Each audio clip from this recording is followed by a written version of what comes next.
Greetings, fellow travelers, and welcome to this special midweek episode of The Way of the Showman, where we view the world through the lens of showmanship, and today we have a personal bent.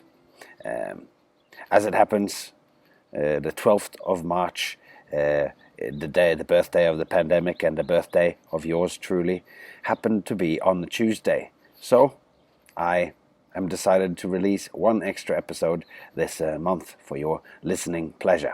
It's a particularly casual setting. I'm recording it outdoors, so you might hear birds, you might hear a dog that lives next door. It's actually two dogs living next door, and they get very excited if, for whatever reason, and they bark. So if you hear that, just imagine yourself into the scene. Where am I? What am I doing? Well, it was supposed to be a sort of secret and blow your mind, but as you might have already noticed in the title, it's already a clue. But I'm not going to speak it because I reveal it in a little bit.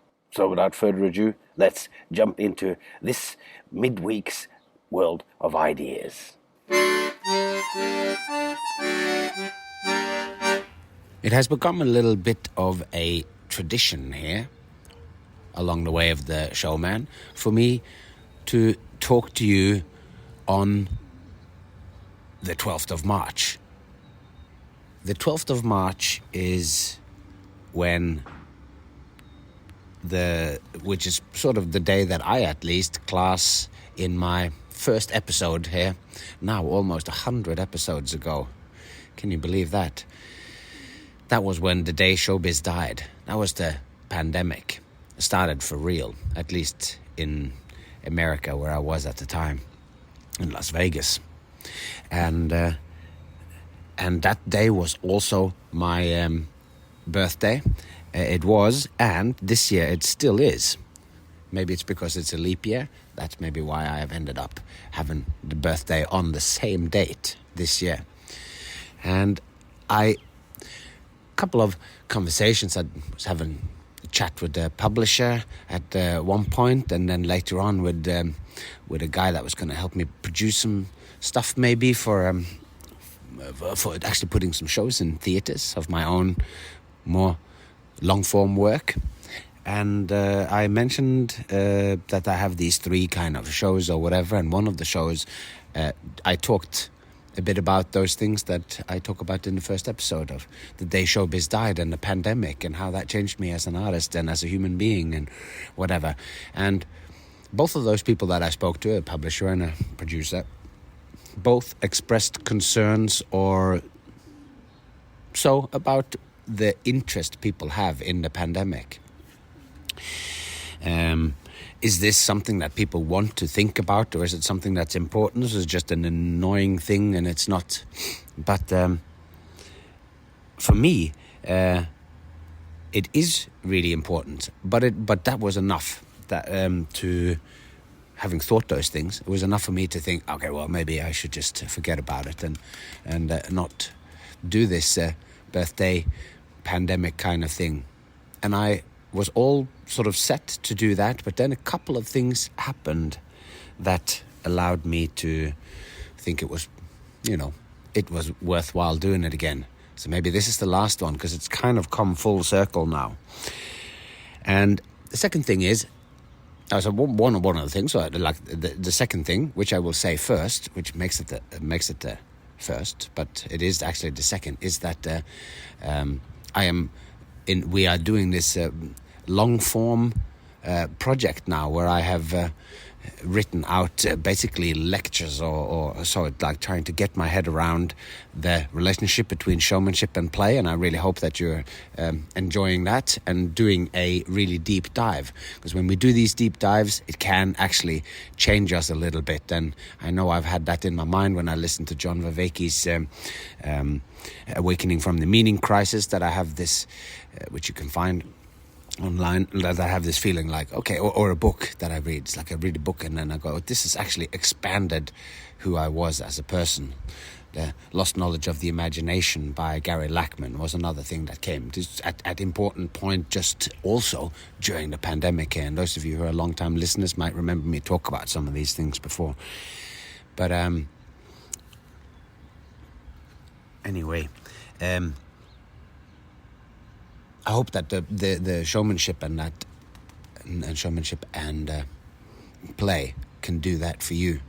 I'm sitting outside here, so there's birds and stuff, and I know I'm rambling a little bit, but that was supposed to be the idea here today.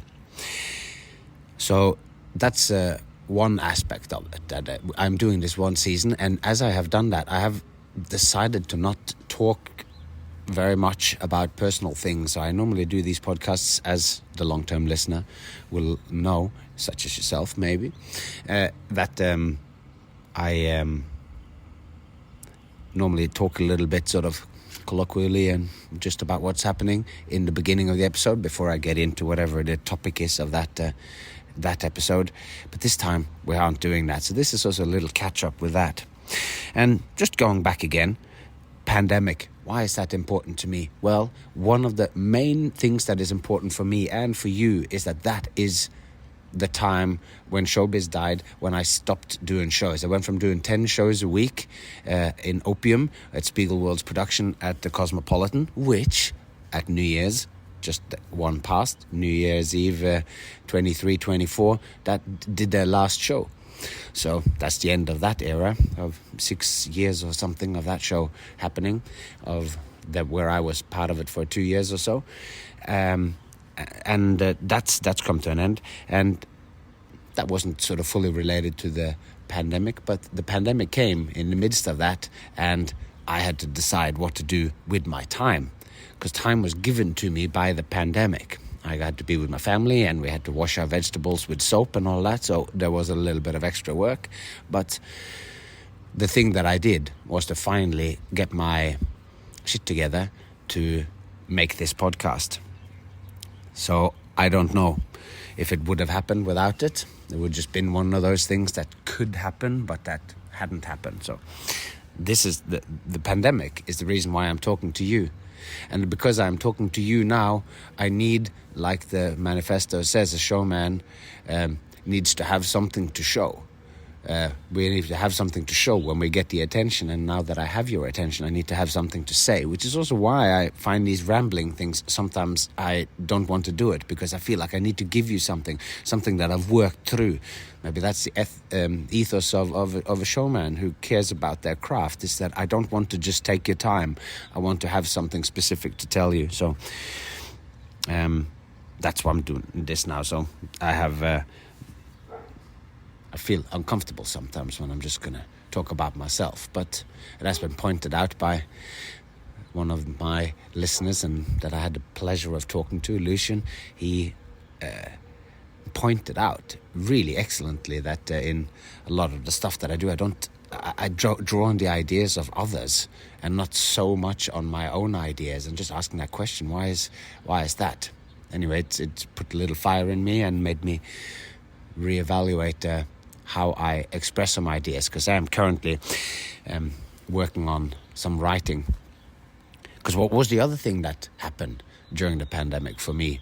Well, we left and went to Norway, which ended up being a wonderful thing for the family, and it ended this doing 10 shows a week with Spiegelworld in Las Vegas. So we left Las Vegas in a hurry, as economic refugees. Couldn't make it work over here. And but what was the other thing that happened? It was that while I was here, I started to write what became the second season of this show, from episode 23 or 4 and onwards, for sort of 40 episodes or so. And that really was where I went, like, well, we talk about the way of the shaman, and I talk about issues of being on the way of the shaman, but then I tried to narrow down what is it actually, and I structured and organized my thoughts, and that really changed me from being somebody who had a lot of ideas to actually being able to string them together, to be able to talk for as long as I do about these ideas. And so the pandemic then, totally changed me with that as well. One of the great things was that we ended up coming back to the old country, where my daughter just really, she's thriving there. So am I, and so is my wife. We're all going into another level of reality, which when I was living here, I did not see it as a possibility. Living in Norway, being with my family, my parents, who's not getting any younger, getting to spend quality time with them when it's needed and when it's beneficial for me as well. Or like not when it's beneficial, but that it is beneficial, because if I don't do it now, then you will actually miss out on it. So, but I didn't think it was going to be possible. But the pandemic came and it opened up a gateway into an adjacent possible. As there's a Stuart Kaufman maybe that talks about this adjacent possible, that reality, as I've talked about so many times, and I talked about just recently now on the last episode where we talk about the lens of showmanship, of looking through it, and that the world is always more. There's like shit's going on everywhere all the time. Everywhere all the time, and everyone is doing everything, like it's like processes. Everything is just, and you got to choose your way to look at it, to understand what's going on and to make any sense of it or whatever. And you change your way of looking at the world, something changes. Like the pandemic came on, and all of a sudden something that I didn't think was possible became possible. So that's just a food for thought. Can you introduce something into your life that functions like the pandemic? Asking you the question, what do I really want? What would I do if it wasn't just for the money to pay the bills? Or what is important in my life? What would I like to have done before my body falls apart on me, so that I can't do X, Y, and Z? Like, is there some things now that I will look back at and go, oh, I wish I would have done that? So the pandemic allowed me to do that, and it afforded me the ability to talk to you right now.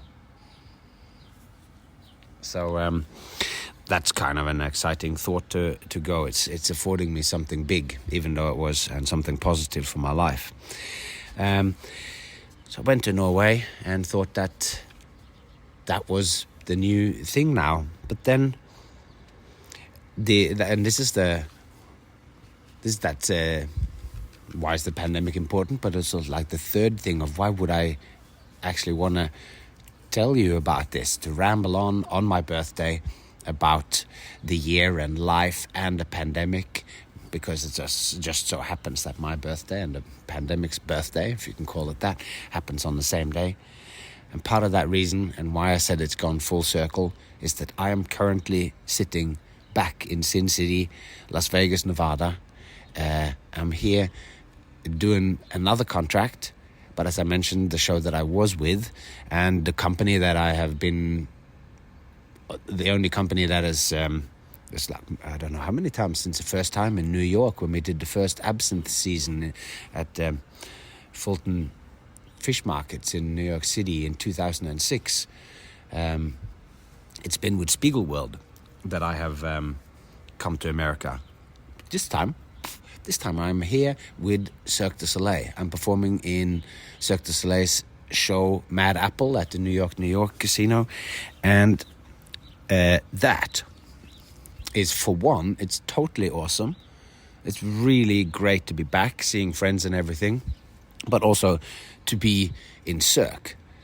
I don't know for sure, but with the size of Cirque is very likely, if not, I believe it is, the largest circus company ever to have existed.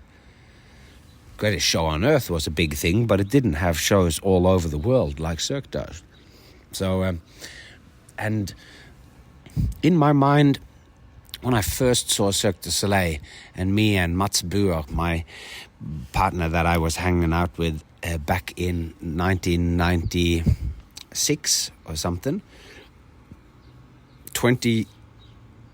10 years before the going to America and all that, we did street shows in Europe and heard that Cirque du Soleil's Saltimbanco show had set up somewhere in Belgium. I can't remember the town anymore, but we found out. How did we find out? Maybe we read it in the Cascade Juggling magazine. I don't remember how we found out that it was there, because that was, as far as I was concerned, it was before the internet.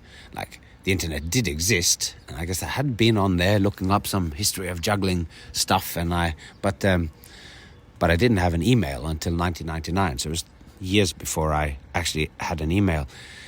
But we drove to Belgium to see the show, and, blown away. It was amazing, and I remember seeing those first shows on video and stuff and going, this is unbelievable. But their style, with the lycra, with the powerful makeup and all that. I mean, Cirque du Soleil, it's like the characters there in those in Alegria and Saltimbanco, and they are. It's like the Kiss makeup of circus. It's these fully painted faces and everything, and they speak in their own invented language. So I just didn't think that my kind of naturalism. Also, because there's been tiny little bits of contacts every now and then, but it's never really amounted to anything serious, because my style was so different. It's then been pointed out, so it wasn't on my radar. Not that, it just was, I thought that it was not the right time for me to go in and totally recreate myself in the image of Cirque du Soleil. So it was with just astonishing excitement that I was contacted by Amy Saunders. Some people might know her from Misbehave's game show. Contacted with her saying, would you be interested in going back to Vegas if it was short term? And I went, yes, I would. And after much back and forth, she put me in contact with one person who put me into contact with next. And Cirque is a giant organization. And here I am, sitting here. It's all gone well, thanks to that initial introduction of Amy Saunders, and also from my excitement of it, because I know my good friend and fellow showman, Paul de Beck, who I last year was in about this time. I was in Adelaide doing the premiere season of Paul de Beck's show London Calling, cabaret extravaganza with a London theme. And this time it actually clashes. He is in Adelaide again with that show, and luckily he is absolutely slaying it there. They've been selling out, and that's totally awesome. And I am here, but in Las Vegas, and Paul de Beck is in Mad Apple in the show that I am currently in.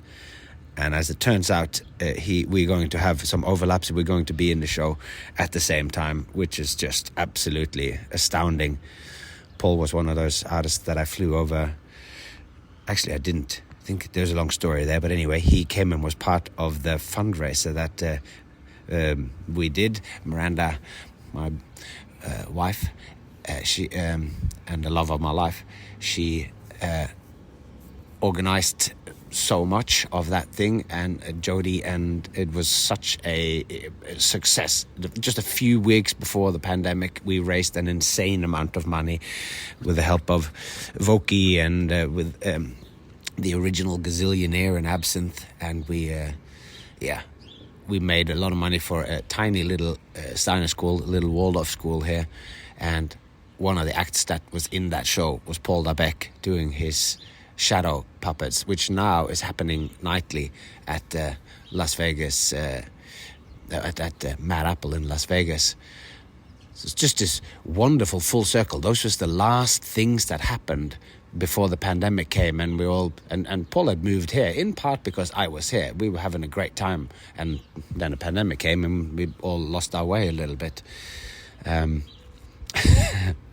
But it's great also that Amy Saunders, who now has Misbehave's game show, who she had for years, had her own show running here in Las Vegas, and she's now got that show on one cruise ship, and who knows, she's going to have an empire of this crazy game show. Because I met her first time in 1998 when she was working with the Kamikaze Freak Show. And for a short time, we sort of overlapped in being in that show. And she was swallowing swords and everything. So it's this wonderful full circle of that too. It's like we met then, and now she's just amazingly successful with her show, which is so, yeah, who would have thought when we were like doing shows in late night crazy freak show kind of thing, and both being so excited. And if I don't remember it wrong, she was the one that said, you gotta read Geek Love, Catherine Dunn's Geek Love, which is an extraordinary novel about freak show.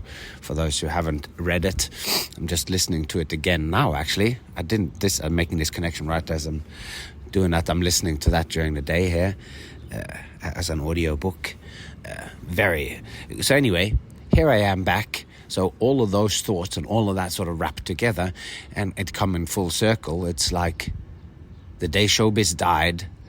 That was the thing that I wrote on as a sort of blog thing on the Carnival Cinema blog, and it was kind of the last thing that I wrote on that, and it did really well, and then that sort of ignited in me, okay, well, I should just record this and put it on and as a podcast, and that started this, and within a month or so of the first episode coming out, I had to leave Las Vegas, and it was like the end of an era and an end of a chapter, and the pandemic was going on, and we were served extra cups for our room in Los Angeles by a robot that came over, that gave us the cups, that drove up and came and delivered cups that we needed before flying out the next day to go back to Norway through the wasteland of what the airport was, and it was a crazy time. And now here I am, 4 years later. The pandemic has come and gone. My life has changed. My goals have changed.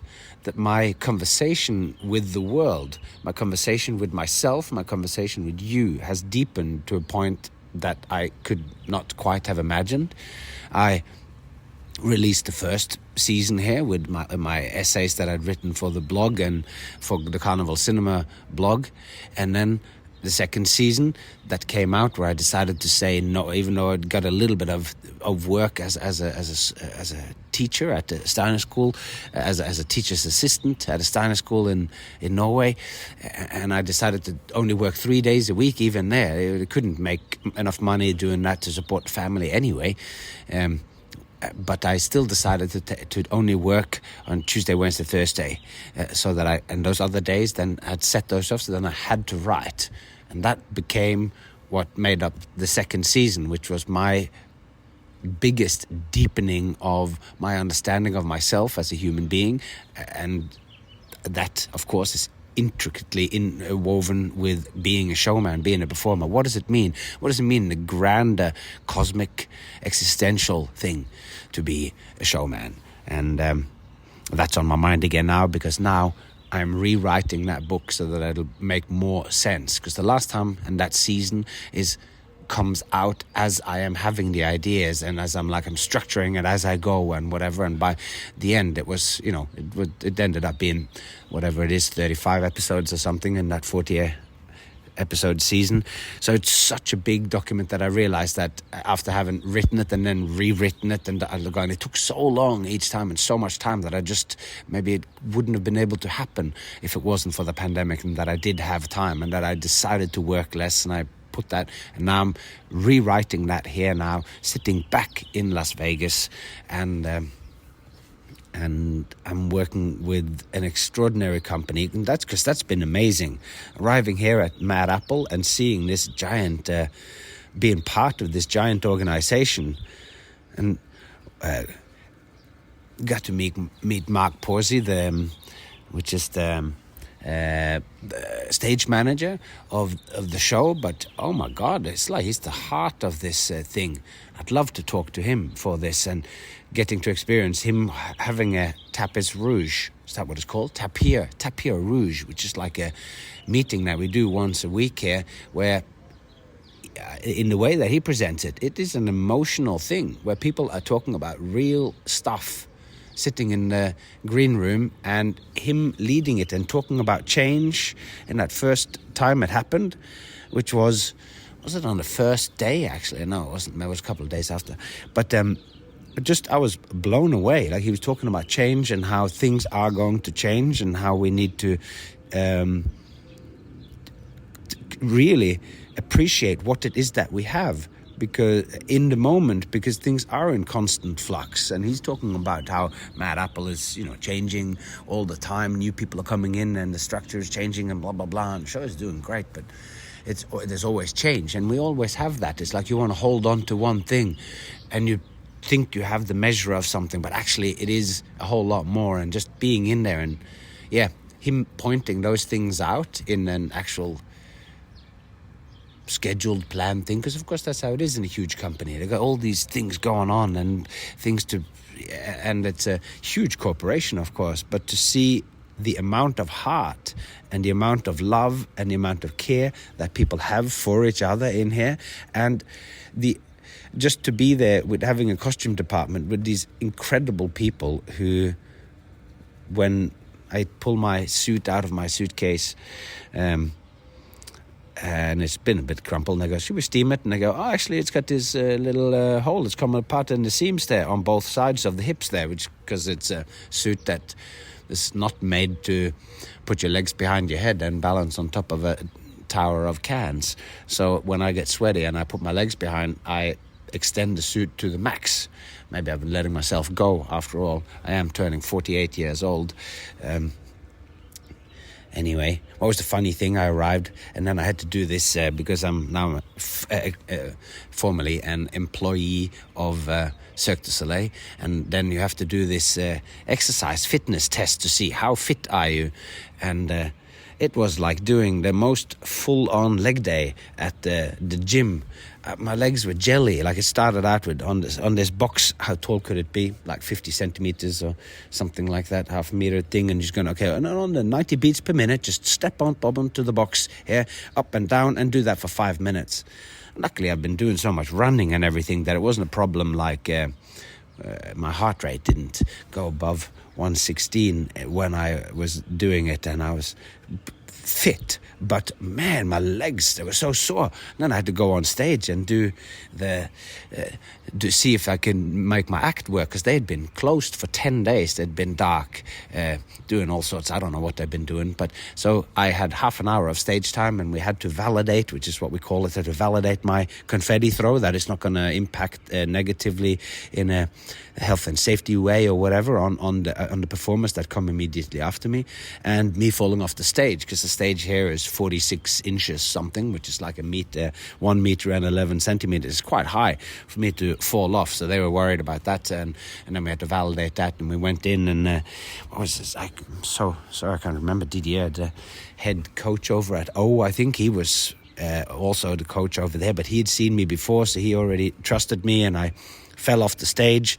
On the very first time, I actually knocked my head on the table where the audience is sitting, so that was a big loose in terms of showing that I'm a professional.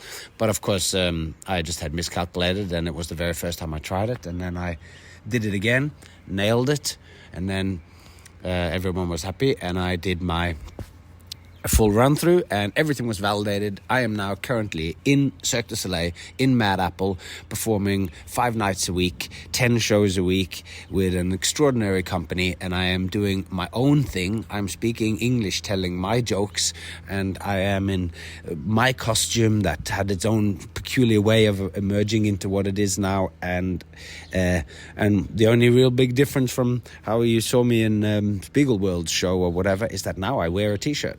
That's the biggest costume change. I wear a kind of tennis shirt as well. So I used to have no shirt on.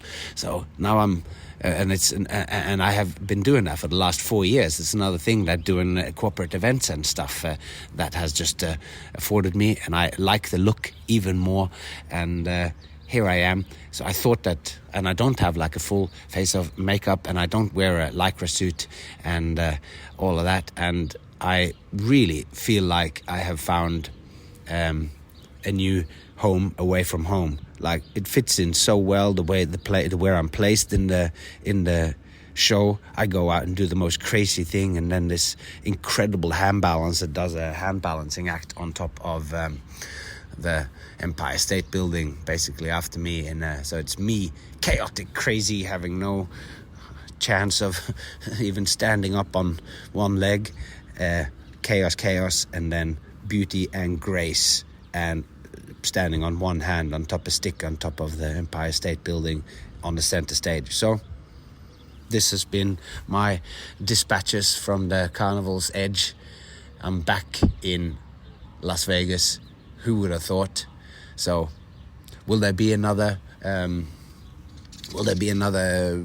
birthday ramble next year? I didn't think there was going to be one this year, so maybe not. But if you're sticking around even next year, then you will find out. It's an absolute pleasure to have you listening and for me to be able to express myself to you. Thanks so much for listening, and let's talk again in a year. Or actually, let's talk again next week, because this has been on the off week. So I hope you are enjoying the showmanship and play, and that you'll take it in as deep as I have taken it in on myself when I have been writing it and thinking about it. Until next time, take care of yourself and those you love, and I hope to see you along the way.